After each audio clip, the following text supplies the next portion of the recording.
All right, we're live with a new night and a new time. If you guys are wondering what's going on with the Unplugged Alpha, it's Wednesday night. Sorry, not Wednesday nights, Wednesday noons now. My Wednesday nights are a little bit too busy for me to do two podcasts during the evening, so those will be on during the day. So you guys in Europe and across the pond can hop on in and ask whatever questions you want during those shows. Moff, kick us off, my man. Let's get started with the standard intros.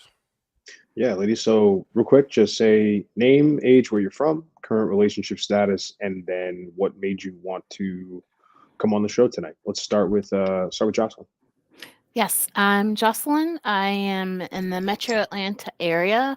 I am 46. I'm single, never been married. I don't have any children.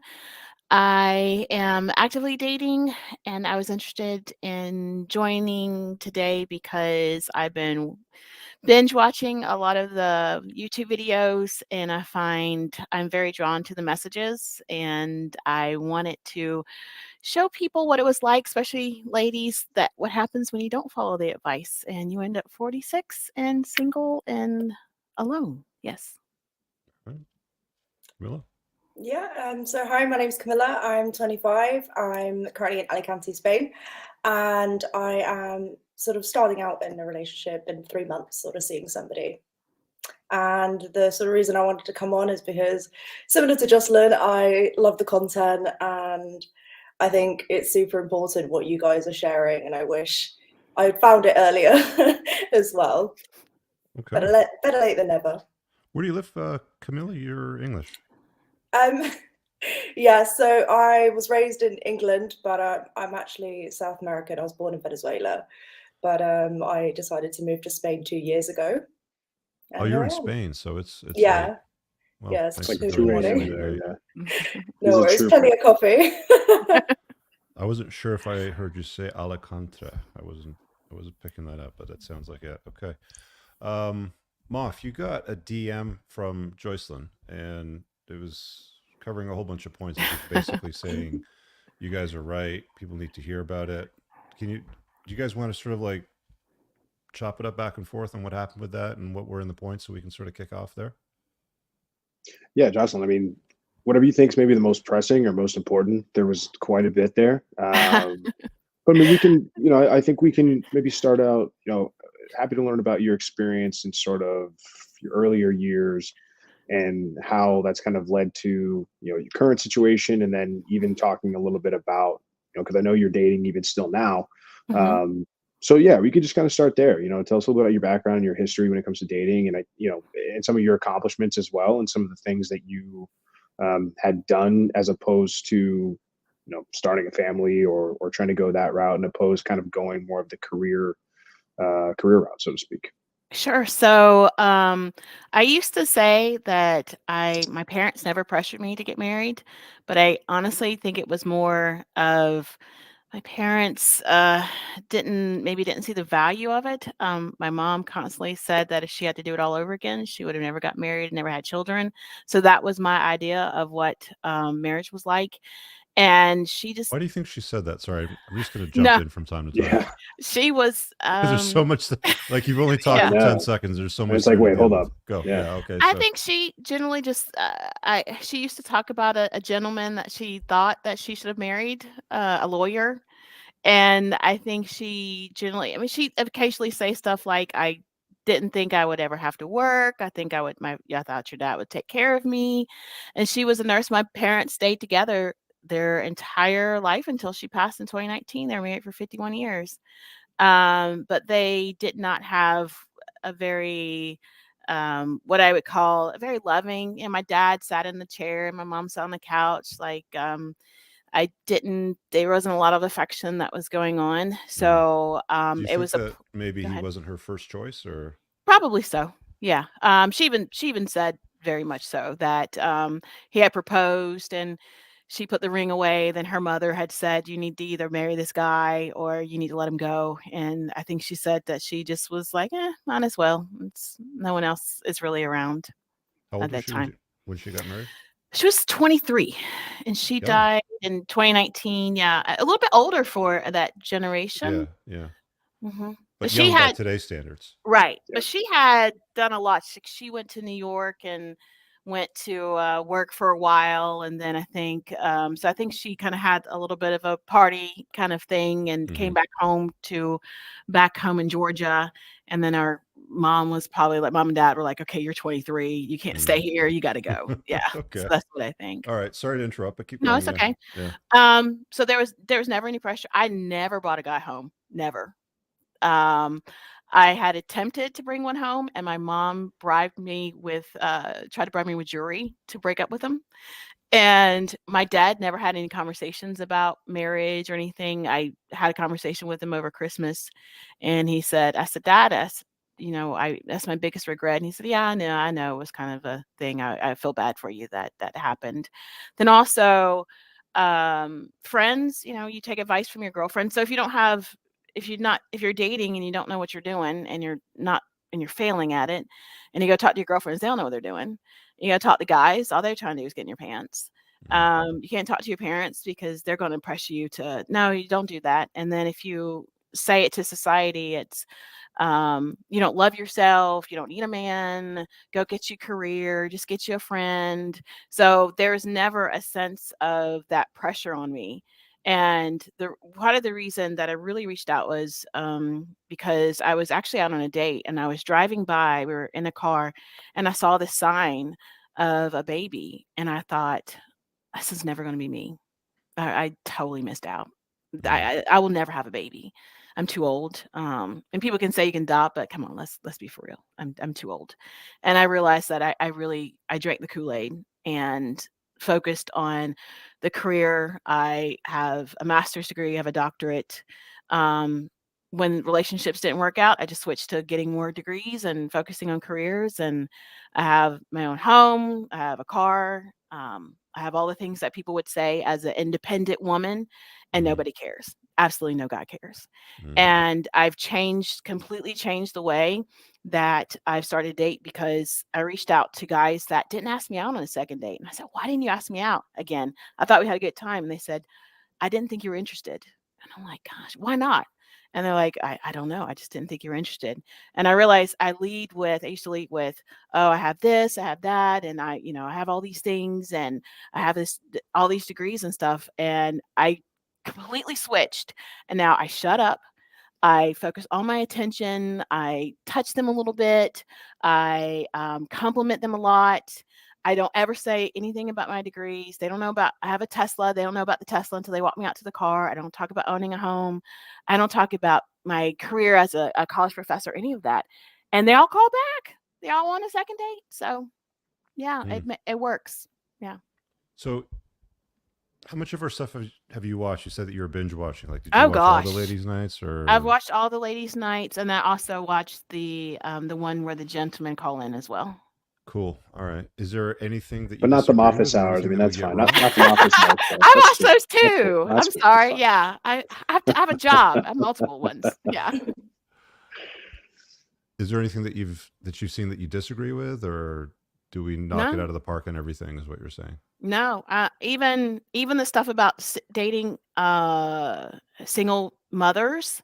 I know that's a big issue. Being older, I have to date single dads. Yeah. And I'm telling you, it is hard. You are not a priority. Ex-wives call, they run. You have to. I spent Christmas, even though I have been actively dating every holiday since September, and only the single person was able to spend any holiday with me. But I heard about Christmas dinners that they make with their ex-wives, and I'm at the Waffle House with my dad. So you're not a priority. Yeah. It's really interesting. Do you run into a lot of single dads? Because even statistically, like it's pretty rare to have. I guess when we talk about single dads versus single mom, I think we're talking about like primary custody. No, not primary custody. Okay. Very rare primary custody. But let's say they are dads, divorced dads. Okay. Divorced dads. Steph But now, says don't lead with the Tesla. Yeah, I never tell them. But when they walk me out to my car, that's what I have. So. Well, from the point of a petrol head or from a car enthusiast, because I know Steph well, guys like mechanical stuff like squish, bang, boom, all that, like that's what an internal combustion engine is that gets guys going. So if you were driving like a Porsche with an internal combustion engine, then you've got a talking point. But the Tesla, Yes. for most guys, will just be like, it's like a Yeah. smartphone. Yeah. So 46, you've come to this when did you come to the realization that you did things slightly wrong?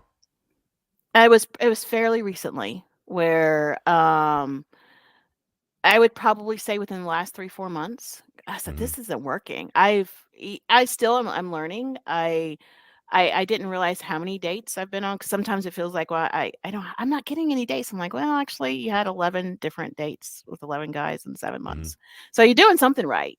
But I couldn't tell you. And it's always been an issue, something I've always wanted. And just finding that when you're asking for advice, I was seeing a therapist. And of course, once you say, I am unhappy, I don't like being single, it's, oh, you don't love yourself, you need to go out and have fun. And I'm like, I go out more by myself than I think anybody else does. Don't tell me that. When they give you really terrible advice, like just send them a message and say you're going to be at the bar at 5 and tell them to show up. I'm like, I wouldn't show up. That's ridiculous. Stop. Or they tell, well, at least they're not they, prescribing you SSRIs or antidepressants. oh, some of them try that too. Yeah, Oh, some they of do? them. And I'm like, I don't have depression. Yeah. Or they'll talk about, oh, well, my friend, he wanted the same thing and he finally got it and he's miserable. I'm like, well, that's him. That has nothing to do with me. But I found a good therapist now that we're talking through, kind of looking at things that I want, and she's even encouraging me, like, you make sure you go out there, and even if the first date isn't ideal, like, she's like, I don't see any red flags, try it again, just go out there again. So back in the old days, it was, no, I don't like you, it's not working, maybe you chew with your mouth full, or you drank a little bit too much, and I'm like, okay, I'm going to cut it. But now I'm actually going out with them again. Jocelyn, you seem pretty well adjusted for going through this sort of change as recently as 3 to 4 months. When you kind of had that aha moment, we call it, the frying pan to the forehead moment, was there any sort of anger, resentment, I was lied to? The reason I'm asking is that, when guys have to figure this kind of stuff out, and some don't do it until 30, 40, 50, 60 years down the line, when they've done the Disney fairy tale and they've been the, happy wife, happy life, we call it kind of going through this anger phase where they're just, I can't believe, they're really angry at themselves, but they're looking for somebody to blame. And I can't believe nobody told me this. And how could I have been so stupid, this and that? Was there any sort of period like that for you? Or were you like, I'm not getting results, I got to change it? What was that kind of that turning point, and what was that like for you? I think it's a little bit of both. I have a friend who's older, a couple years older than me, and we just say, women's lib is just so stupid. They didn't do nothing for us. Both of us are working like a dog to try to just keep a roof over our heads. And so it's been a long time coming, but it's just been recently where I don't know how to handle conflict. I really don't. It's more like I just want to leave, and I don't know how to work through relationships because I just leave all the time. And there was a relationship that I had that I think, God, maybe it ended and I should have handled it a little bit better. And then starting to think to myself, what am I doing wrong? I mean, you're not grotesquely ugly. You're not, you're okay. There's no reason why most of your friends are married and you're not. There's something that's wrong. Where did that And last relationship end? there was the one at 2 this year. One ended in, I want to say, late September, early October, and then one lasted an entire week. So that was 2. Did you guys have a talk within a week? Like, where do we stand? We're exclusive, or? Yeah, we had the talk, and then I could tell something was up. I was like, right after we had the talk, he was backtracking, and I said, what's going on? Who initiated the talk, you or him? I did, because he wasn't seeing me, he wasn't communicating with me, and I said, we need to talk. What's going on? And then I told him, talk I from said, the perspective of what's going on, but not like, where do we stand? Are we exclusive? Oh, we were supposedly exclusive, but exclusive doesn't mean that it's been a week and I haven't seen you and you live 15 minutes down the road. But I mean, you're only dating him for 1 week. Yeah, it was a couple weeks, yeah. But Weeks, it was more like, and that's the thing about me, where I will say I am a relationship jumper. I don't like to date a bunch of people. It's, hey, let's work on this. If we like each other, let's jump ahead. I'm realizing that's not good. That's not good. And so now when guys ask me, what are you looking for? I say I have zero expectations. I don't know if you're going to be my friend. I don't know if you're going to be my boyfriend. I don't know. Let's just meet and see what happens. So that's been a big epiphany, and that's hurt me a lot because I was in a lot of terrible relationships just because it was, this here is easy. Let's just go ahead and do this. They may not be right, but let's go ahead. All right. Would you like some help tonight? Sure, absolutely. All right. Yeah. I'm going to come back to you in a second. Camilla, you said that you found us through the Jasmine episode. And if you guys are newer and don't remember, that was our OnlyFans/lawyer episode. That was the only time I've ever had to remove somebody from a show. I endured 90 minutes of her cutting everybody off and over talking, and she had to go. But we're not sorry, by the way. We're not sorry no, I am we not will not apologizing apologize. We are by any not stretch sorry of the for that. imagination. I should have done it sooner, if I'm being honest. So, like, what was your impression of the run of the show and the stuff that you've seen then, Camilla? I mean, to be fair, I've been listening to the Unplugged Alpha podcast for, a couple of years now, actually. And I recently discovered the Ladies' Note, which was through the Jasmine episode. I find it just super interesting. I think these debates and these chats should be done more often. And I think it's very good that a lot of women have sort of reality checks about how they are living and what they're doing and the decisions that they're making. Because, as Jocelyn said, I think getting a different perspective is so key to sometimes realizing, okay, well, maybe I'm doing things wrong. So yeah, I just thought it'd be great to be able to contribute to that as well. Okay. And you're fairly young as far as the demographic goes, like you're 25. So have you found much that you've been able to apply to your own life? I mean, absolutely. I actually used to smoke, and because of your 20 red flags, I actually stopped smoking and focusing more on how I am and not focusing so much career-wise. For me, that's been a big change in my life. And yeah, not focusing, for me, to be fair, I've never been pro-feminist anyway. So stepping more into being just maybe a little bit more feminine and these things that I've never really considered before. I just was like, yeah, whatever. So stepping into that a little bit more. So thanks to you guys. Yeah, it's weird because, I mean, there's so much on social media that seems to be dominated by the toxic feminist narrative, and we never seem to have one on the show. Like that's like one of the drunk on the Kool-Aid ones. I mean, there's ones that have pretty much walked through their life, and they just kind of like go with the flow sort of thing. And we're probably doing the things that Jocelyn was doing in her 20s and 30s as well. But yeah, it's not for lack of trying. Like I've tried to invite those kind of people on. I mean, I've invited women on that are hardcore feminists that write books about taking men down on dating apps, and they're just like, oh no, you're going to get on there and misrepresent me. And it's always so interesting because you would think somebody that holds these views so dear that they're willing to write a book about it would go on and get free publicity in a show, but also be willing. If you're so sure in your ways, then you wouldn't mind you wouldn't mind defending them and being challenged on them, but they always refuse.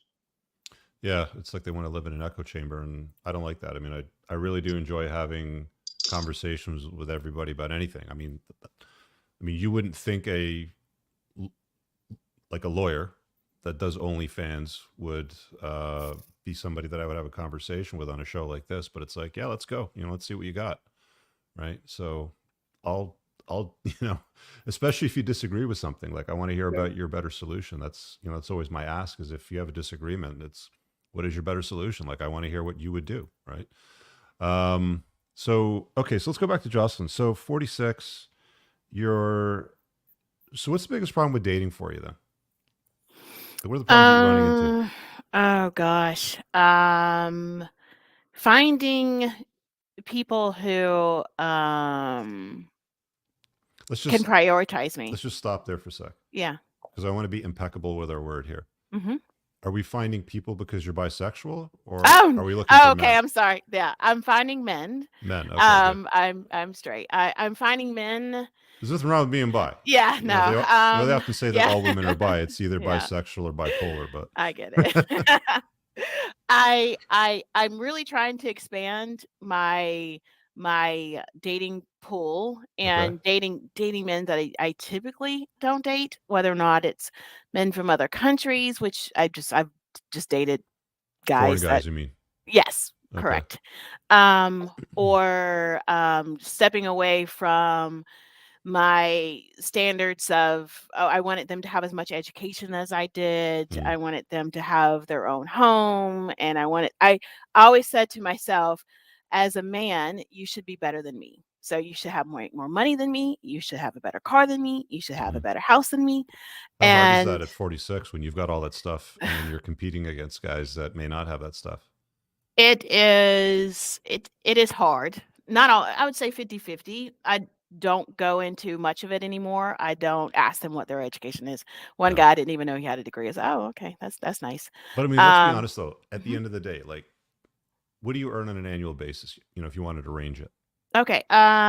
Between this multiple gigs, full time and multiple gigs, maybe 125 to 150K Okay, so what before percentage taxes. of the guys out there that you're dating you think fall into that? I can think of 2. So 2 out of 11. Is 2 that out of about 11 that you dated. 20%? Yeah. 20%? And at the end of the day, you probably wouldn't be that content taking on a guy on a long-term basis that is making significantly less money than you, right? I honestly, I would say I think Or is there wiggle room for that? Like, would you there is go? wiggle Like, would you room. date a guy that makes $75,000 a year? Oh yeah, Seriously, absolutely. Yes, seriously. absolutely. What about Absolutely. 50,000? I think one of the guys I was talking to said he made about 55, and I was fine with that. Okay, what about like 35,000? No. Okay, so You 35. can So Uber or DoorDash and make that. yeah, right. Okay. Yeah.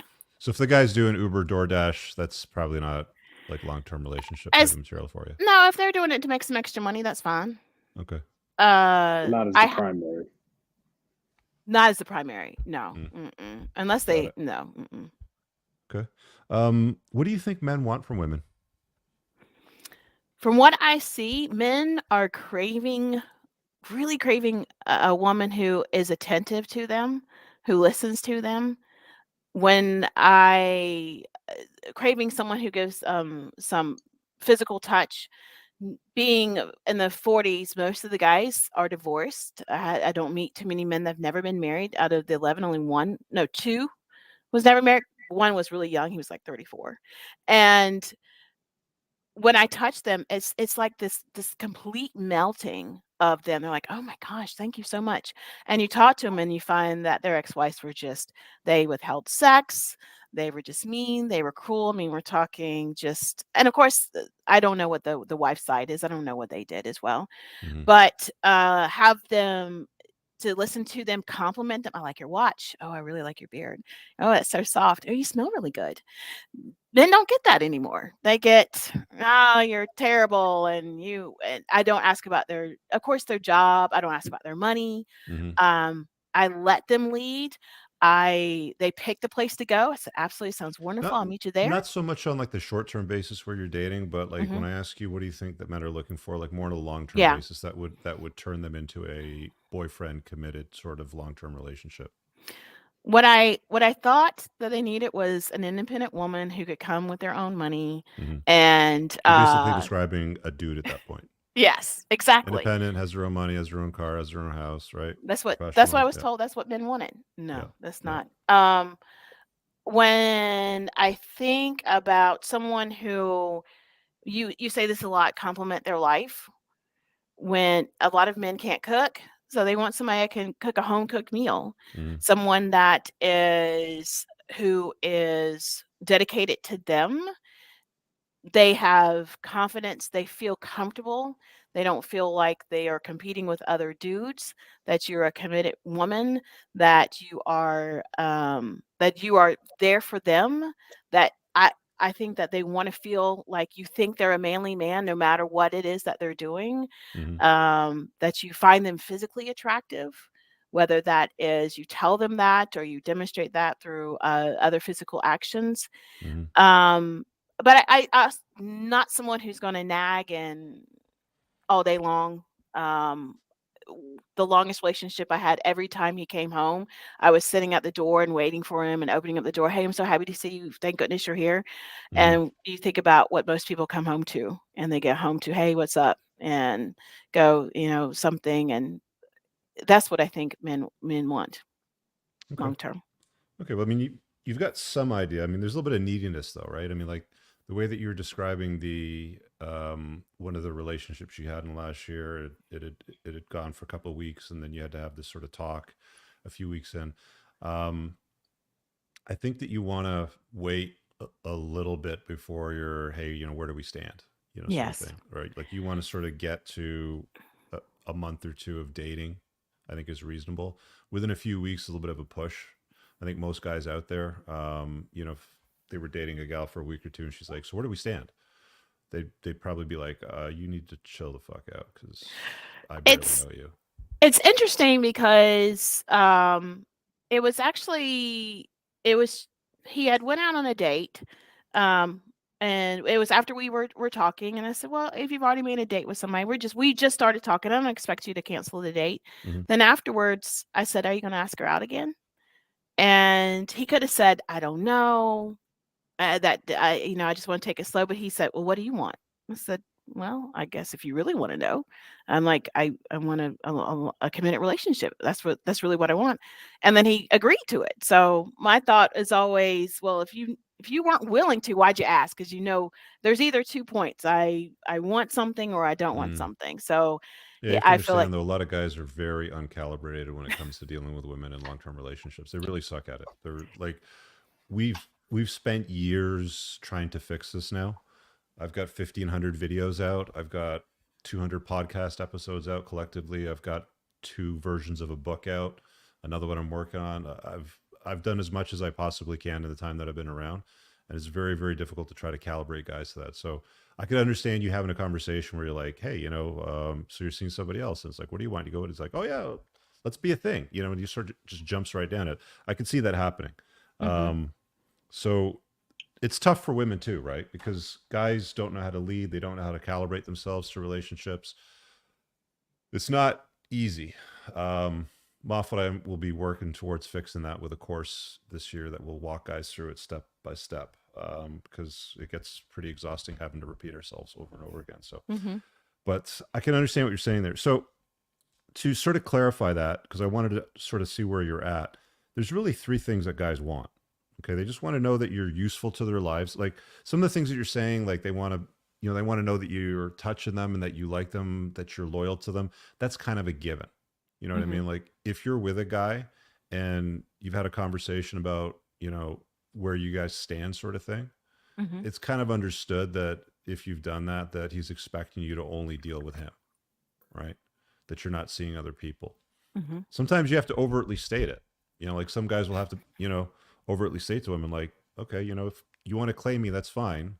If I see you out with any other guys having lunch with, with ex-boyfriends, like I don't deal with women like that, right? Like right. some guys will have to spell it out, or they'll have to correct the behavior if, she hangs out with exes from the past and has lunch and stuff like that. Those sorts of things, which could lead to deceit or her breaking the, the overt contract that you've made. So they want gals to be useful to their lives, believe it or not. Can you cook? If I'm busy and I'm working on something project wise and you have time and you see a pile of laundry, can you run it through, the machine for me?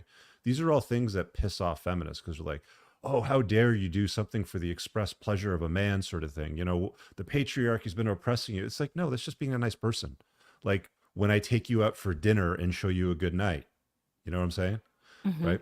So all of that narrative that gals have heard about, you know, doing nice things for men, take it all, beat it with a stick, take it behind the house, bury it 6 feet under, and just be done with it. Because the kinds of guys that are really gonna like blow your hair back and really crank your wheels and, you know, get you really attracted to them are going to be thankful and are going to want to see you more if you're useful to their lives. So being useful is incredibly important. Um, being respectful is so important to dudes. Women totally underestimate this. They'll taunt men. They'll flick boogers at them. You know, they'll do things to irritate them. You know, they'll banter with them to the point where it's not even witty banter or even fun. It's like, you know, you're trying to compete or you're trying to be like a dude, right? It's like I will, like me and Moff when we're together doing shit, you know, with the boys. It's like there's witty banter, and that's how men sort of like bond and do things. But I know that women have been raised now, and through culture and Hollywood and society and music and all this sort of stuff, you know, they've been convinced, oh well, you should be like witty bantering men the way that men do men, sort of thing. And it's like, no, we don't want that. We want respect. You know, we And want you to be women useful. don't banter with each other normally. Like Yeah, they don't. I've seen this very rarely. Like women don't do this whole back and forth kind of shit talking to one another because they take that stuff really seriously. So it's always women that talk about, oh, I want witty banter, this and that. But you know, it's interesting because we do that in our own men's circles because, and there's a reason behind it. It's about, I want to see what this dude's made of. I want to see if he can Right. take it. I want We to see wanna if he test can each give it other. back. We want to test him and see if he's a competent dude that can handle himself. And, you know, women are hardwired to do that too, shit testing or competency testing. But the little jabs and the paper cuts, like they add up. And to them, they want a guy, because women love a guy that has the gift of gab and is witty and that can flip them on their head and, you know, joke circles around them and stuff like that. Because wit and humor is an indicator of intelligence, and those are positive signals. But it's one of the worst things. Like, it's just such a huge turnoff when from a guy to hear like just he did chirps and this and that, and it's like, look, I got to hear this all day from my buddies that are running their mouths, or I got to listen to clients that are unhappy about this and that, and that are into, like, the last thing I need is that from you when I come home, or we're going to go out on a date. Like, it's just, I get enough of this during the day. You know, figure out a way to turn that off. And men want peace. And I think that women have been, you know, misled and, you know, been told that men want to be challenged. I was, I don't know if you know who Danica Patrick is, but, you know, Yeah, one I of saw the, that one. yeah, like one of the points of contention that she had is, well, don't men want to be challenged? Like, you know, don't they want like somebody that's, you know, got a backbone to them, sort of thing? And it's like, no, we don't. We want peace in our life. You know, we don't need you to run us up the flagpole when we come home, or, you know, be challenged over something like that. So I think women vastly underestimate the respect component of long-term relationships and how that is sticky to a guy. Guys will keep gals around that show respect for them. Not it's forced or they're acting it, it's natural, right? Like they naturally, you know, show respect for this guy. You know, they'll introduce them to friends and family circles, and there's a clear, you know, level of respect. Like, you know, if you sit down at a table at one of their family events, you go and make him a plate and bring it to him at the table, sort of thing, right? So small gestures, you know, as far as use and respect are super important. But the other thing too is, and this is something that Dr. Orion Taraban highlighted in one of his videos, and he said something, you know, along the lines of, you have to be willing to do the filthiest, most disgusting and sexiest things in the bedroom that you've never done with any other guy, that you'll only ever do with him. Right? Because we live in an era today, I think, where women have been with multiple guys. I think it's kind of accepted, or it's men that are forced to accept that, you know, women have shared their bodies, you know, with multiple men. Okay, fine. We don't generally like the idea of running the numbers through our head and going, well, was it 20? Was it 30? Was it 60? Was it 100?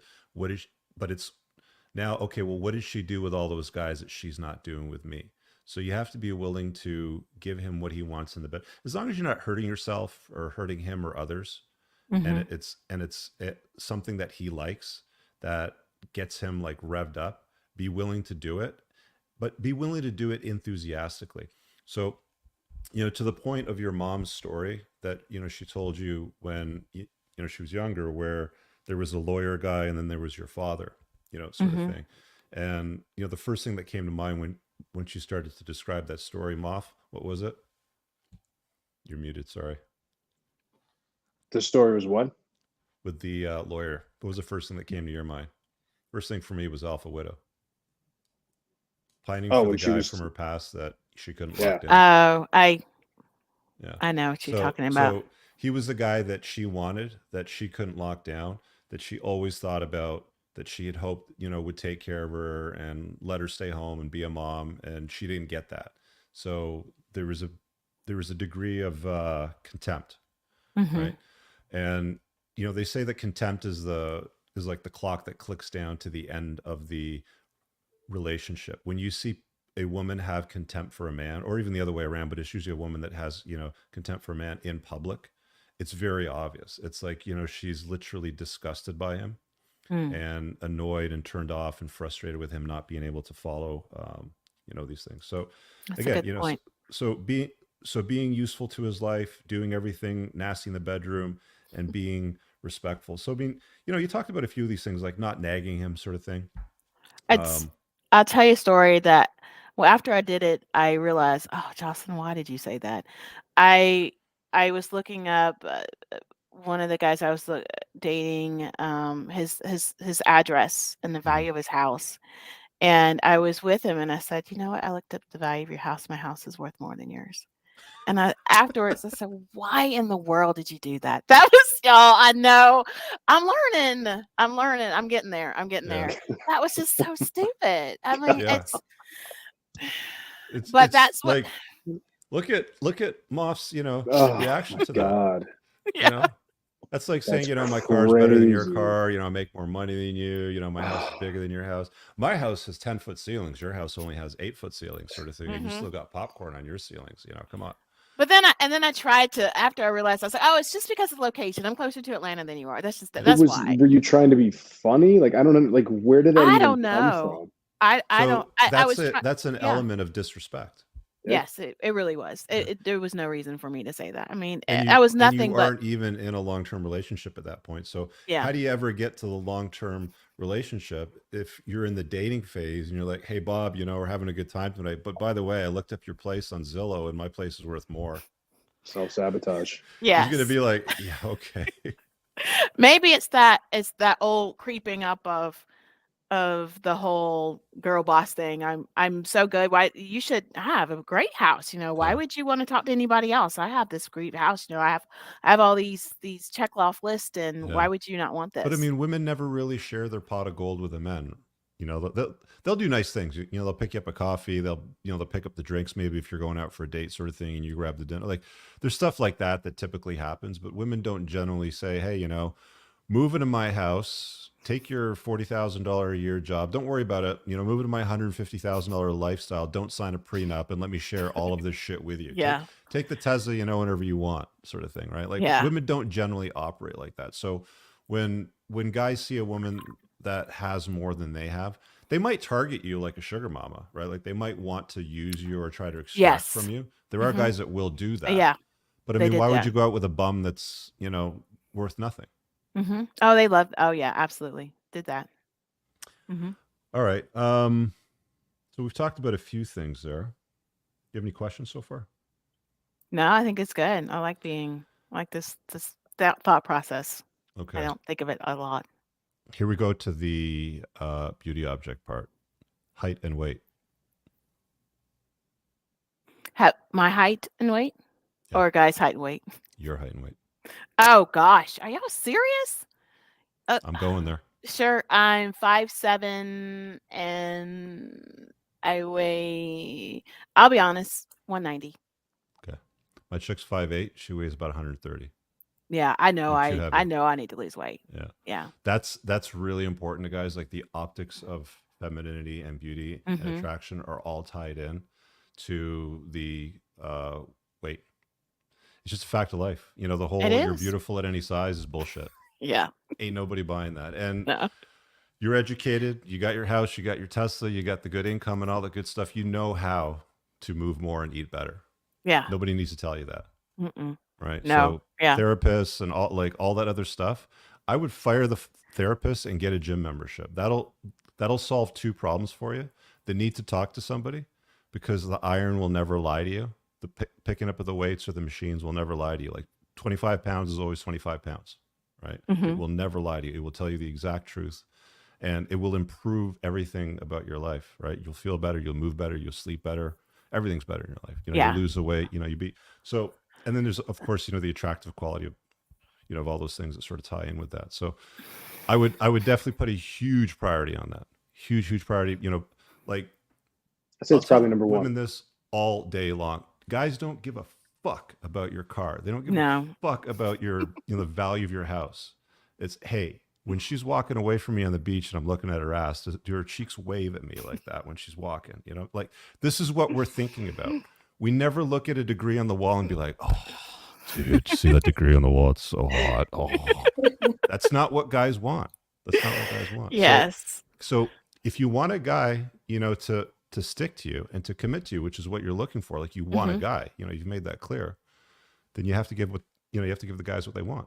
Yeah. I actually started going to the gym yesterday. So yeah. Should Congrats. have started when you were Thanks. 20. But Step in the good. right direction. I should have. Yeah. Yeah. Yeah.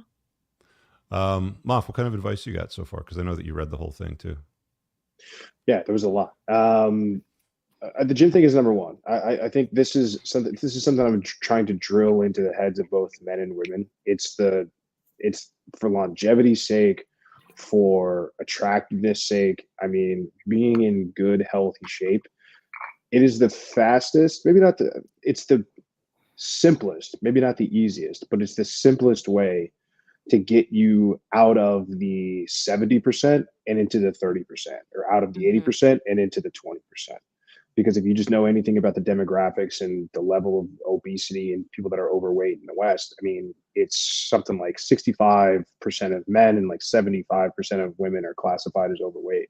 Yeah. And nobody's saying you got to be an Instagram model. We don't say you got to just start being a fit influencer and doing any of that. But yeah, it will drastically change your prospects. And at this point, with everything you shared with us at your age and your income, and you sort of, in a way,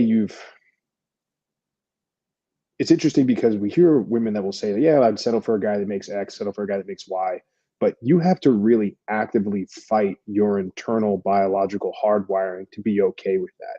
You Mhm. naturally would still want a guy that's on your level, preferably above it, right? Diagonal or up, maybe across.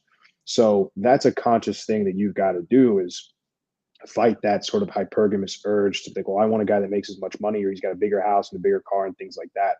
So all of these things that you've built up over time are still kind of working against you, because once you've achieved that socioeconomic status, you don't really come down from that. Once you're kind of Mhm. there, you're just kind of there.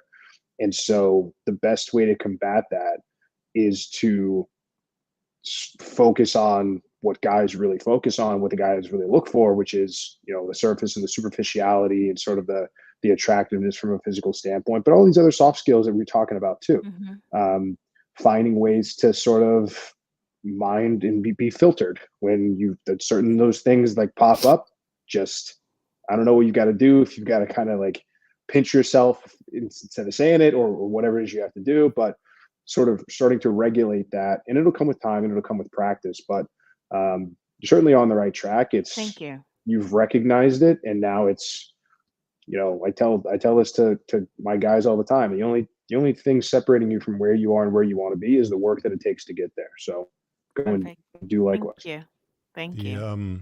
the biggest advantage that you have, do you know what it is on the sexual marketplace? No, You don't have kids. that's True. true. It's a huge leg That's up. huge. Guys do not want to deal with women that have kids from multiple dudes. It's like common. It is so common. Women will have 2, 3, 4 kids, sometimes from 2, 3, 4 different guys, Mm-hmm. right? And because women get custody 80% of the time, the kids are with the mom almost always, so it's nearly impossible for the guy to date her. So he has to go in there and play the role of daddy. She's Mhm. not really looking for a guy. She's looking for help.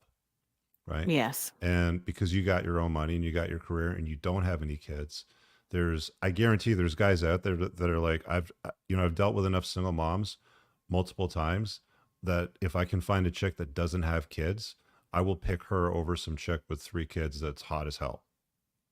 Okay. Yeah. Now, I'm not saying, just lean on that and be like, Yeah. Like forget. Rich said that I got this huge advantage. Have that Yes. huge, have that huge advantage, but get your weight down to a healthy weight too, so that you've got the optics of like full on beauty.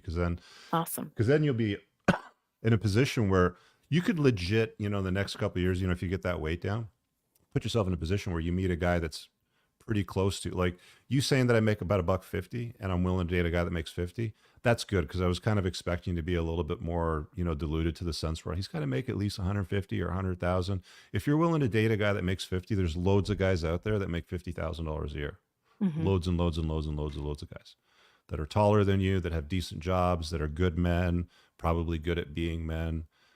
They might not be the most socially calibrated, know how to deal, with dating. Like they probably don't watch our stuff. I mean, they're not going to be that kind of guy usually, but you'll find loads and loads of guys out there that will appreciate a gal that doesn't bring some other dude's kids to the table. Because guys will be on dating apps and they're like, my 3 awesome kids or my 4 little superheroes. And, guys are thinking, yeah, right. Like your Yes. fucking superheroes are better than, Becky's that I had to deal with for 4 years. Yes. Right. Well, thank you So- for the advice. I really appreciate it, guys. Yeah. So I mean, you got some stuff going for you. Like you sound like a really sweet girl and nice. Thank and it's you. good that you're asking these questions, that you message Moff. And I'll say this, I did read the entire message that you sent him, Mhm. and I made a video in my car the other day. It's Oh with my editor gosh. Right now. It's with my editor right now. So this is pre Awesome. us talking. This is just me responding to the message that you sent him. So Okay. you guys will see that on the Entrepreneurs Awesome. Encouraged channel. Thank you. What else we got for Jocelyn? You must have other questions. I will say my biggest thing that I struggle with is it's not present relationships. I'm not if you're I don't care if a guy goes to the strip club or he watches porn. I really don't care. If he goes to lunch, I'm not a jealous person, but Mhm. I'm constantly comparing what they did with the past wife, girlfriend, with how they treat me today. And Mhm. if they can't provide better for whatever, and whether it's more time, whether they took her on vacations, whether or not they gave her a relationship, I always am like, I feel like I'm not as good as the last person. Mhm. And I think that sabotages a lot of the relationships that I don't Yeah, I don't feel they valued. say what comparison is a theft of joy. So I mean, if you're sitting there looking at, see, look, this is what women will do. So I'll tell you guys that they're watching, and I know the ladies are going to start nodding, but they'll, when they meet a guy, they'll creep the shit out of him on social media. They'll Yep. Google. I mean, like you already know that she will look up the value of your house. She'll creep the shit out of him on social media. She'll look at who likes his posts, who comments on his posts. She'll click through and see who these people are. Then she'll look and see if he commented and liked on her post. Right, ladies, nod in your head. Yeah. Mhm. So, if you spend a lot of time diving down these rabbit holes looking for problems, you will find problems. And if you don't find problems, then you're going to find something that looks like a problem, and then you're going to call it a problem, sort of thing, right? So, I mean, it's like the equivalent of a guy sitting a girl down and saying, okay, so you dated this guy and you dated this guy and you dated this guy, and what did you do with them? Oh, okay. And how many times did you do that? Oh, and then there was that. Oh, okay. Then they start asking questions that they don't want to know the answers to. Mm-hmm. Right. So again, when you start digging through dirt looking for problems, you will find them. Like you will find shit. But oftentimes that is true. I totally did that. I do that all the time, and I've done that. Who's this person? Is this, what did you do with this? And I did that with somebody's social Why? media. It's like I'm always looking for ways of building myself. Again, it helps me to feel Building better. yourself into a better position. That I am better than the other person. Whenever I'm a little competitive, where yeah, no. So listen, I guarantee you, the vast majority of women out there have not said to a guy, "Hey, I'm hungry. I'm going to make a sandwich. Can I make you one?" What do you want in it? Mm-hmm. I'm telling you, that's like fucking serious shit for guys. She's asking me if I want a sandwich and what I want in my sandwich. You got to be kidding me. Wait, she walked by a pile of laundry and she did it without saying anything, right? Yeah. I know that it seems like insignificant, and it's totally counterintuitive to what women have been told for decades and decades and decades. Never do anything for the express pleasure of men. That's what toxic feminism tells women to do. Never do anything for the express pleasure of men. Don't compliment him. Don't do anything nice for him. You're a queen. You've been oppressed. The patriarchy's, ruined you, blah, blah, blah, sort of thing. So instead of like worrying about what he did with the last girl that he was dating or where they vacationed and who paid for what and da da da da da, it's like, if you can, they say that there's 3 buckets, right? There's future, present, and there's past. And you got 2 feet. You can only stand in 2 of the buckets. Which ones, do you want to stand in? The best ones to stand in are present and future. Mm-hmm. Right. So Right. when you lean into the past and you go looking, through past ideas and stuff like that, the big difference between guys and gals is that women are more concerned with a guy's future. Can he provide? Is he going to be able to protect me? Is he going to be able to lead? Is he a strong masculine man? Is he a good man? Is he good at being a man? Is he captivating? Is he influential? Does he have a good network? Is he fun? Stuff like this, right? Mm-hmm. Whereas men, I tell men to be really concerned with their past, right? Oh, Which, yes. for guys is like, let's try to establish what her notch count is. Because if she's been with a load of guys, she's a shitty choice for a wife. You do not want to make her the mother of your kids. Mm-hmm. Right. Okay. All right. Thank you. Yeah. Do you have other questions, Joycelyn? No, not right now. If there's something else comes up, I'll bring them up. Okay, let's do that. Camila. I think for me, I know what you're saying, and I completely agree with it. And I think women won't admit that they will start doing that until they find the right guy that they're like, okay, this is the person I'm going to do it for. Yeah, they I say think- never give a guy the wife treatment if he doesn't, if he's not giving you the wife sort of commitment sort of thing, right? Yeah, exactly. So I think a lot of women fall into that trap of, I'm not going to do it until I feel like, or I think a lot of quote unquote feminists, they tend to not do that. But then as soon as they have that guy who will pay for this, do this for them, do everything for them, they'll fall head over heels. And then the whole, it's like that thing that feminism leaves their body. As soon as the bill comes, it's like... as soon as there's a snowstorm and there's a foot of snow in the driveway, feminism leaves their body. Yeah, the man's got to go outside and shovel that shit. Exactly. And it's like finding that balance. But as somebody who's young-ish and stepping into that, how would you go about, or what advice would you give young women who are maybe trying to find, say, a high-value man? What can they do? What steps can they take? Because obviously, from my perspective and the past relationships I've been in, it's hard to give that treatment to a guy who, for example, my ex, I'd pay for everything. I was working, I was paying for the rent, and he still had a lot of, he had loads of insecurities, and he, pushed me to do a lot of things. Mm-hmm. And then you just think, well, why would I do that for you when you're not doing your part as a man, in my opinion? So how would you... your question was, it included the phrase high value man, right? And a high value man is not unemployed, unable to like a guy that's considered top shelf, in my opinion, is competent, is resourceful, is a good man, is good at being a man, has combat skills, knows how to make it rain, knows how to make money, can solve problems. Like, high value men are not just masculine looking, strong and attractive. Like, I think most women would conventionally say Brad Pitt, George Clooney, blah, blah, blah, stuff like that. That's not just it, because women have a long laundry list of boxes that need to get ticked off. So why would you even waste your time with a guy that you've identified that isn't a high value guy? That's just another notch to put on your bedpost that is there in your history. Yep, true. Because he was cute.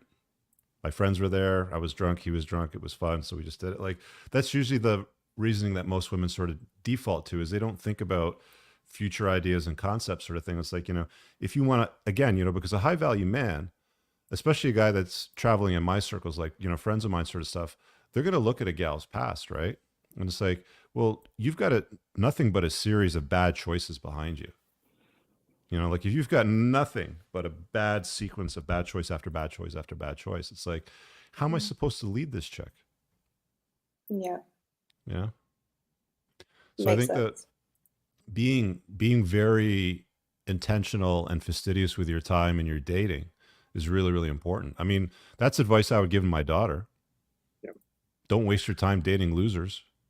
I don't care how fucking cute he is. I don't care if he has a motorcycle, if he just got out of jail and has 72 tattoos and jacked as shit. I don't get why. Right? I know we had a couple why. women on. Oh, go ahead, Rich. Go ahead, Moff. Sorry. Oh, I was just going to say, we had a couple women on a couple weeks ago who were, 21, I think 22, and they were, they have, like most women have, they have these sort of goals of, I want a high value guy. I want a guy that makes a lot of money. I want him to be rich. I want him to be competent. I want him to be able to, get stuff done.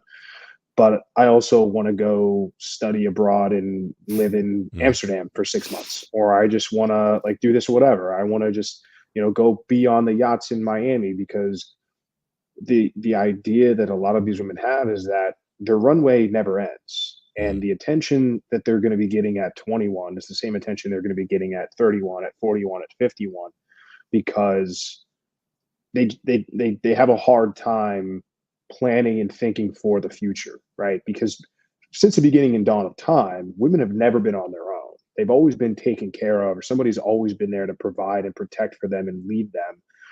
There's not a single matriarchal society that has ever survived into the modern world.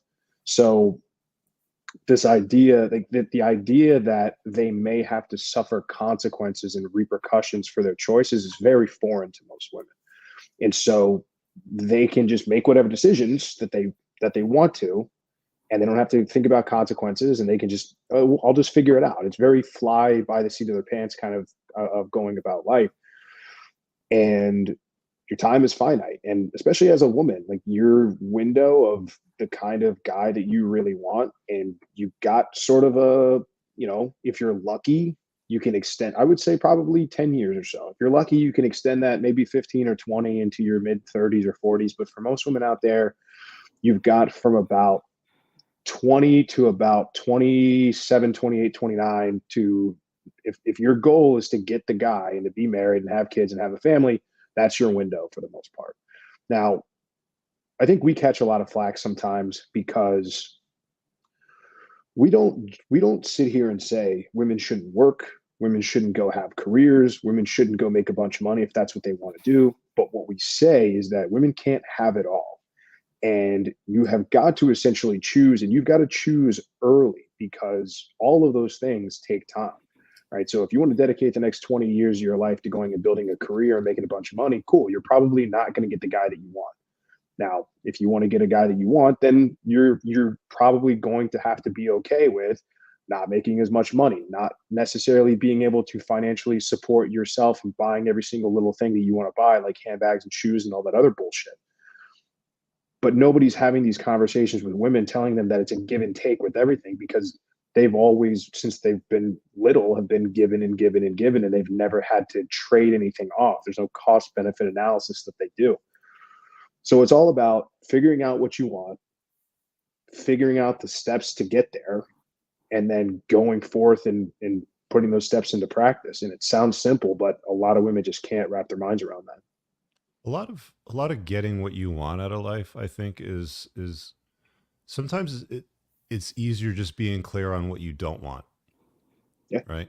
And if you just stop doing things that you don't want, then you'll lean more into what you're looking for.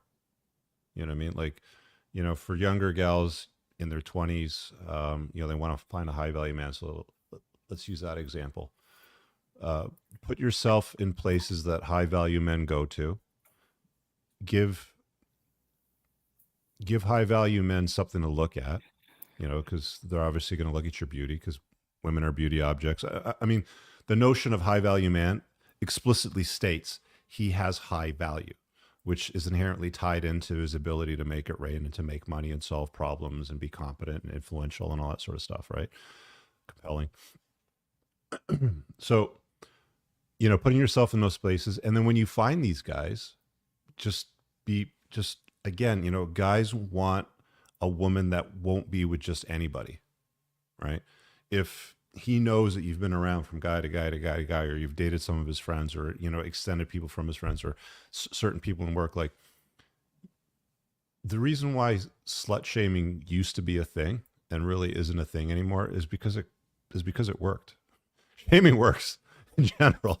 You broke shame somebody, they're gonna, like, you make fun of somebody. Oh, nice car. It's a piece of shit. It's it's a Honda or something like that, and it's a guy with a German car making fun of you. Then you want to work your way up into a German car, and then you get a German car, and a guy with an Italian car goes, "Oh, nice German car. Speaking Sie Deutsch? Ha ha ha." It's a German. He'll make fun of you because he's got an Italian car now, right? Sort of thing, right? Yeah. You want to work your way up into an Italian car or a British, sports car. So, shaming does work, but we don't do it anymore. So I don't think. I mean, we still do it. It's just not done as much, or it's not as overt or as public. But I think that, if you're super intentional and understand that you've only got so much runway in your life, and there is a hard stop, there is an end, and that for women, that their beauty and their looks do have an expiry date. Like, I think Joycelyn would, agree that she's at 46 not as competitive as a 26-year-old. Oh, absolutely. A lot of Right. women don't like that. Yeah. Yeah. They hate it. I mean, we've had women lie to us in their Oh, I don't dye my hair. My hair's naturally always all black. Yeah. Bullshit. Right. So it's it's just a reality of like human nature. And I think that I think it's a great question to ask. And it's just putting yourself in an environment where high value men are, not dealing with low value men, and making yourself the kind of thing that high value men want to be attracted. Like, chicks love the whole manifesting and the sun and the moon and the stars and the crystals. Like, I get it. If you want to manifest the guy, hope is a shitty plan, but do the things that these guys that you want. You want bees, become honey, right? So you just do and become the things that these guys want. And keep putting yourself in an environment, a place, and stay away from the shit. Otherwise, you will attract flies. Flies go to shit. True. Camila, you mentioned there were some things that you've been watching the show for a while, but this relationship is relatively new. So I'm curious to hear about what are some of the things that maybe changed your tune, or if you ever disagreed with some of the stuff that we've said, and you've kind of come around. I'm always interested to hear that journey. But before, I want to interject really quick, just something that Rich said. Like, we get asked a lot about, well, you guys talk a lot about red flags. What about green flags? It's like, the red flags is a screening mechanism, because if you generally avoid the things that are bad for you, the only things that you'll find that remain are things that are good for you. So it's like, just do the opposite, right? Like, oh, if she's a single mother, that's a red flag. Okay, well, what's the green flag? She's not a single mother. Like, it's not rocket science here, guys. So, but I'm curious, Camila, to hear about your experience through finding the content and watching it, and how that's maybe sort of manifested itself in your relationships, or even this newer one that you're on at this point now. Yeah, I think for me, in my past relationship, I sort of reached that breaking point where I said, well, I don't think this is worth my time. So I decided to break it off and just focus on becoming better, and doing better and finding better. And in this current relationship, I'm actually just taking my time with it. For me, I've never been a person who has an issue with being alone. So I enjoy my alone time and doing my things. I've never been one to jump from relationship to relationship. I'm pretty happy alone. So I've taken now the time to really, truly get to know the person and see how it progresses, and not give them the space that they need as well to show who they are, and vice versa. I think a lot of women put a lot of pressure on men straight off the bat, and then they're like, oh, why do they run away? It's like, as soon as you throw, for example, the love word, the love bomb, they'll, go running. They're like, oh, I don't understand, but you can't, you don't know that person well enough to be just chucking that out, at any point. I think as well, it's maturing and realizing that not everyone will be for you, and then dragging out something that's not beneficial for either of you. I think that's something I've had to learn as well through what you guys talk about. And that, I know Rich refers to it more for men, but that soft next of going, actually, well, no, this is not good, I'm gonna leave it here. Yeah, soft next is Yeah. a very powerful tool. What kind of a transition question, because Jocelyn, you also mentioned in your message about friends and not having they're always with husbands, and there's really not that kind of friend time much anymore. But in the vein of friends, this is for both of you. We'll start with Camille first, and then go to Jocelyn. But I'm curious as to what sort of some bad advice that you've gotten from either friends or family as far as finding a guy or doing things for a guy or anything like that. I think one of the things I tell a lot of ladies that we come on, and I told the both of you tonight, is that what's interesting about what we do on the show is that we're strangers, right? We have no incentive to sugarcoat, to blow smoke, to tell you sweet nothings in your ear and tell you everything's going to be okay. Now, we don't have to go all the way across the line and be assholes about it. But friends and family often have a stake in your feelings and don't want to see them get hurt more than they, maybe want to tell you the truth. So I'm curious if either one of you have ever gone through that, or maybe what's some of the bad advice you've heard from friends or family that maybe would go against some of the stuff that we talk about. I think mainly, for example, my mum, I love her to bits, but she's a single mum. She's been, my parents divorced, God, I think like 14 years ago now. And it has been hard on her. And so for her, she's had to sort of pick up the reins and, raise 3 kids. So for her, from her perspective, it's like, well, just get on with it. Don't, listen to what he has to say. Don't give your all to a man. It's focus on yourself, be independent, focus on your needs, get your degree, get your education, that sort of stuff that's been taught for women. And I have listened, and I think, it's good to have it all with you just in case in your back pocket. Because at the end of the day, imagine a woman doesn't find that high value man. They need something to fall back on. You can't just not get a degree, not get an education, and then be left, at 40 with no options. I mean, men options. I mean, like going to get a job. You've got that those qualifications in your back pocket. Yeah, I know. No, bless you. So I think that's probably bad advice. And I think, past friends as well, they've been very just sort of not. They're very just liberal of like, oh yeah, whatever, do whatever. And I don't personally agree with that. So those friends I've just not continued being friends with, honestly. But yeah, I think that's the only. What sort of advice have you got from your dad, Camilla? My dad doesn't tend to be very invested in my relationships. I think he's very protective of that sort of thing of like a man coming into my life. But I think maybe because I was his firstborn and, there was many complications with me when I was born. So I think maybe he's like very protective of nobody else comes in. Did you get to see him much growing up? He used to travel a lot for work. He had his own company, so he traveled a lot doing courses. So he wasn't really around very often. But sorry, yes. And what happened between your mom and dad? Why didn't they stay together? I think they just fell out of love. They just weren't happy, and to not be happy together, what's the point? Just end it. I'd rather them. And I always said to them, I'd rather have both of you separated and happy than being together and falsifying this happiness just for the sake of their 3 kids. Have you ever asked some questions like, what really happened? Like, why didn't you guys stay together? I mean, like the whole we just fell out of love, that's just bullshit.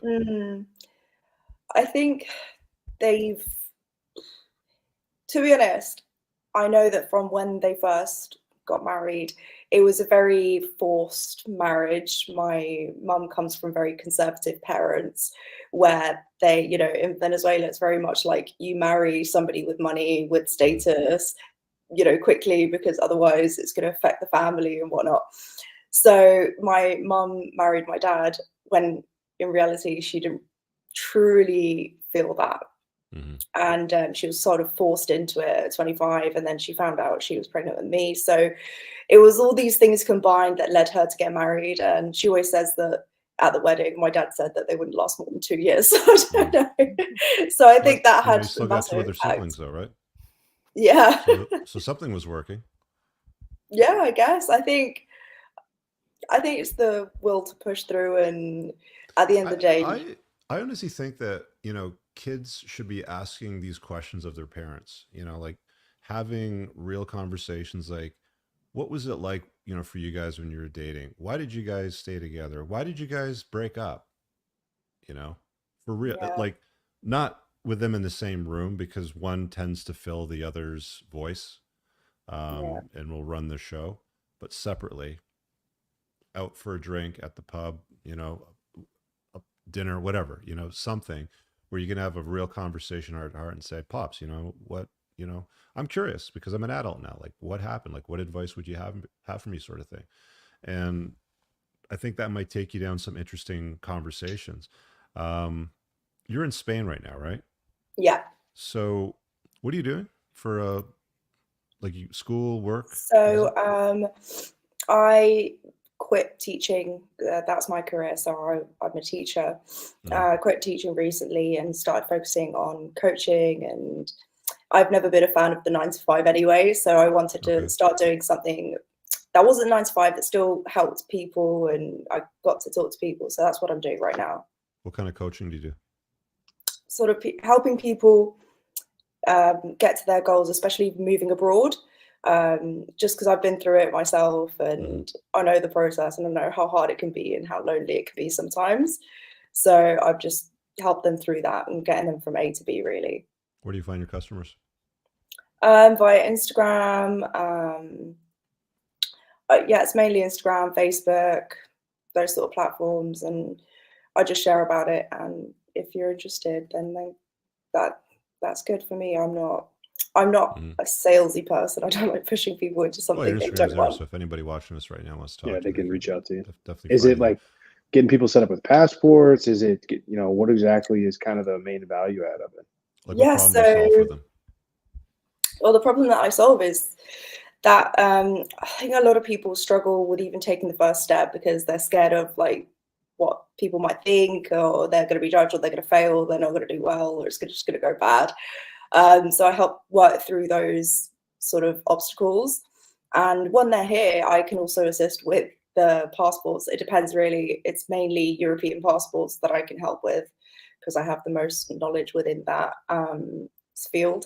And I have a lot of contacts as well with lawyers and all these people who sort out all the paperwork for them, really.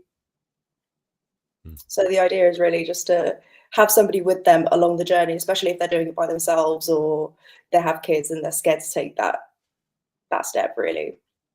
Do you run into any potential guys that would be like you know, husband type of material? I mean, for me right now, the guy that I'm seeing, he's a policeman. He's got his head on his shoulders, and he, you know, he's a hard worker. So for me, that's an indicator of someone who has potential. He's Spanish, yes. You know what I found interesting about Spanish cops is they're fucking huge. Like they're all over 6'2", and they're jacked. Yeah, they're all pretty jacked. Yeah. Yeah. I was on a flight once, and there was a couple of English guys at the back of the plane that stole some liquor and got smashed and were causing a problem. And when the plane landed, they sent 4 of these big dudes in to drag them out. Yeah. It depends. Most law enforcement in most countries are just fat, out of shape, and not even tall anymore. I just found that interesting. Okay, so I want to kick that other question over to. I want to get Jocelyn's take on that and that answer too, though, as far as the family and friends and like I imagine you probably get a lot of advice or maybe unsolicited advice from married friends who have not been in your predicament. But I mean, that's a hunch. I'm curious though, like, from family, from friends, what's some of the advice that you've gotten and some of the worst maybe stuff that you've heard? Let's see. I had a cousin once ask me why I didn't have any children, and I said, "Well, I'm not married. You don't have to be married to have children." I said, "I do." That's ridiculous. So people who say you just go have children, but I think to myself, if I ran into trouble, you would probably chastise me and ask me why did I get why did I have babies when I don't have a husband. I would say my friends were probably the most supportive in the fact of we were constantly trying to uplift a guy that maybe didn't fit the package, but we thought that he was nice enough. Like, so someone might say, well, he's kind of short. We're like, but he's really nice and stuff like that. We've never been one. I have friends that I had classmates that were married when I was a senior in high school. I have friends that are not married like I am.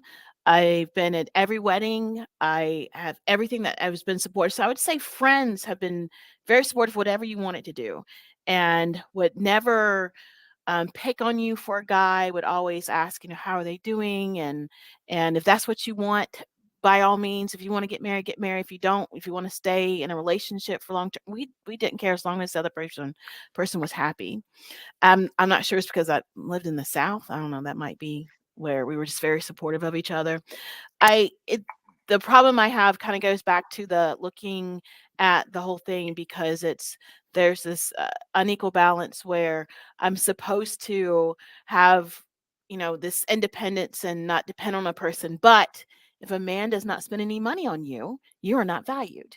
And so that's where this whole constantly looking and saying, well, what did he do with this last person? Oh, look, they went on vacation. Why isn't he taking me on vacation? Because I was told my value was on the money that was spent on me. So if I don't feel that they're doing that or doing that enough, and then I start looking back and saying, wait a minute, they gave, this woman everything. And I've even had an argument with a person where, he said he did this and did that and did that. And I was about to leave. And I was like, this was the gentleman who decided he couldn't give me the kind of relationship I wanted. And we still talk. We're just friends, and God only knows what's going to happen with that. And I'm like, I don't understand. Here's these women who you said that, and on paper they're less than me. I don't look at them and I don't see, he's shown me pictures. I don't see anything, someone's beauty is in all kinds of things. I don't think that they're grotesquely ugly or much better looking or worse looking than I am. And I was like, but you gave them everything, but you haven't given me anything. And he's like, but I'm with you. I'm with you now. That's not what I want. I'm like, yeah, but I want this other stuff. So that whole thing about, and I think that's what we see with a lot of these posts about what is he giving me? He has to take me to all these restaurants, and I'm not going to go to Waffle House, and I'm not going to all these places. There's this. That's the hardest thing I have a trouble with, is I see value as what did they do, and I try not to ask about it, and it comes up in conversations. They'll mention it, and it just sticks in your head. You're like, really? You did all that? And you won't do anything? You won't come and change the light bulb in my garage? Are you serious? Yeah. How long was he together with the other gal? Who knows? Sometimes it's years, sometimes it's 6 months, and I really don't know. I try to avoid those conversations, but it comes up. Um, but honestly, I've never had a guy who really gave me much of anything, you know? I mean, I get where you're coming from and what you mean from that perspective. It's something that I've seen, and I've seen other guys experience as well.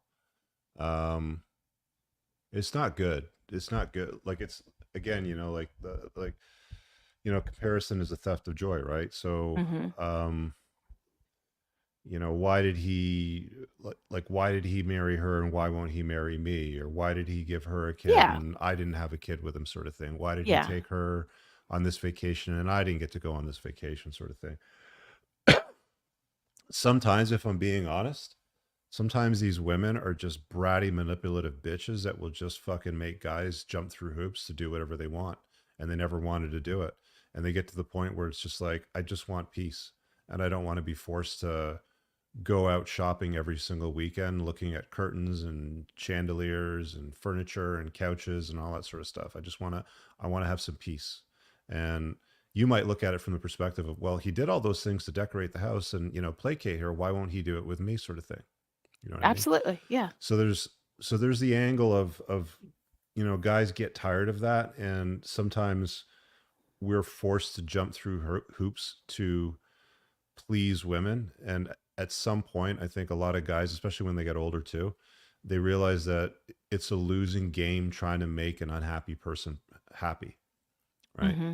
So they might get to a point where it's just like, you know what, babe, I just want to chill with you and just kick up and watch Netflix and have a bite to eat. Right? Yeah. And his presence with you doing that is probably something that he never did with her. Even though it might seem like it's smaller significance, but your value isn't based on, you know, him doing things with her that he's not doing with you.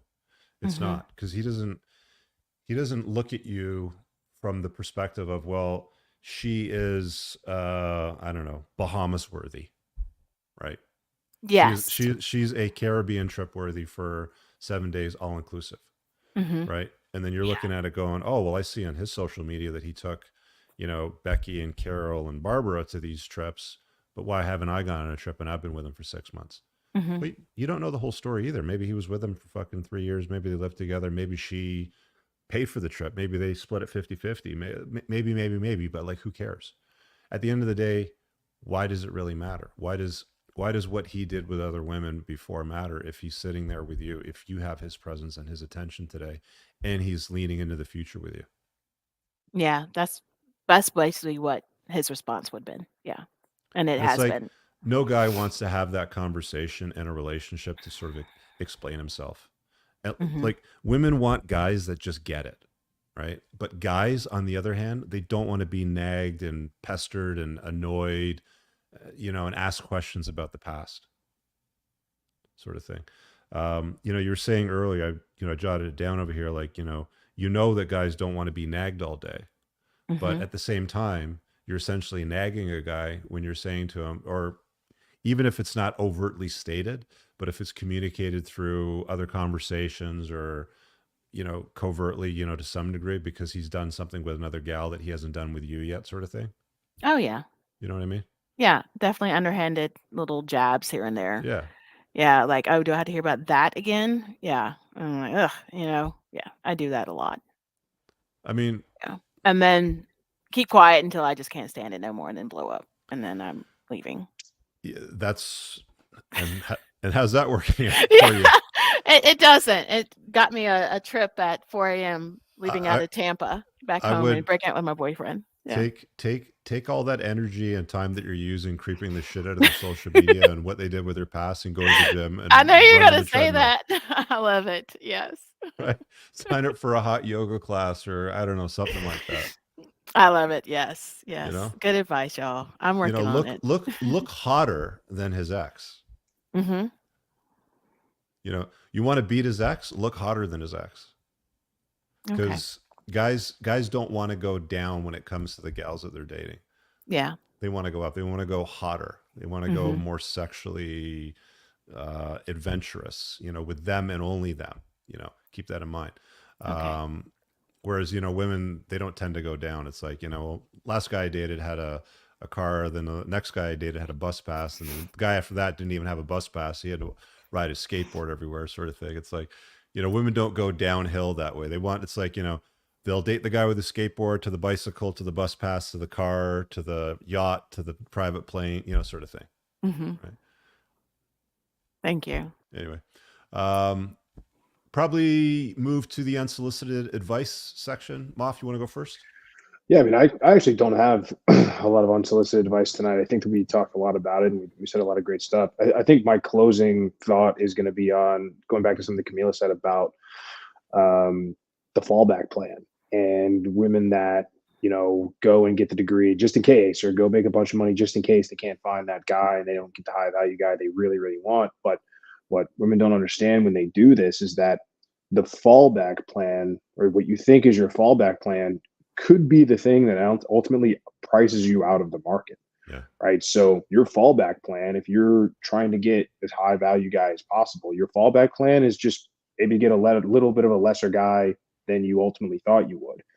But if you get to a point where you've made all this money and you've gotten these degrees because you think that's what's going to be your fallback, well, you didn't ever really want that in the first place. You wanted to be married and have children and have a family. And if you make $50,000 your entire life from 20s to 30s to 40s, your pool of men stays generally the same. You'll have more to choose from because you're not going to be looking for guys that are making 500K or whatever. But from the time that you're 20 to 30 to 40, if you're making more money and you're getting more degrees, you're slowly pricing yourself out of the market. So that guy that you think is going to be waiting for you, or that you're even still going after, your pool gets smaller and smaller and smaller and smaller until your backup essentially now you're stuck with two things that you don't want. You're single and you didn't even want the degrees and all the money in the fucking first place.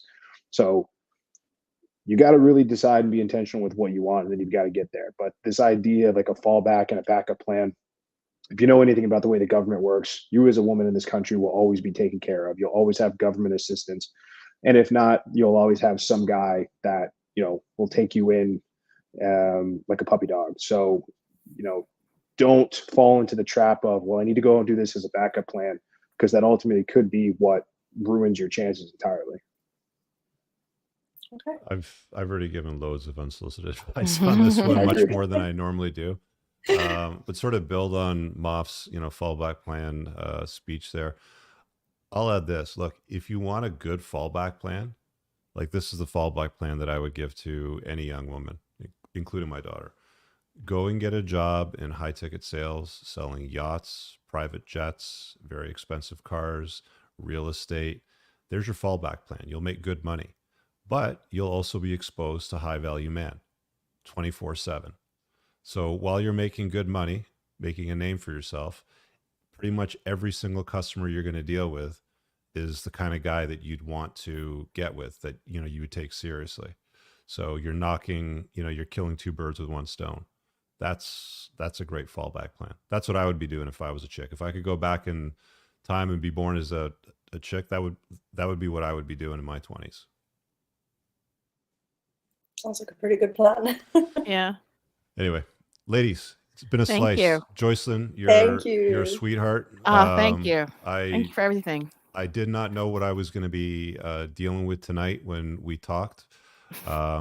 So keep an eye out on the Entrepreneurs of Cars video for that video. I sure will. When my editor finishes it, I don't even remember what it was, but I was just doing my standard read through, the message, and let's see where this takes us. So that should be interesting to check out when that's done. Camilla, it's been nice seeing both you ladies tonight. Look, Thank you if so much. either one of you ever want to come back on, you got an ask ever in the future, just hit up Moff and he'll schedule it. Okay.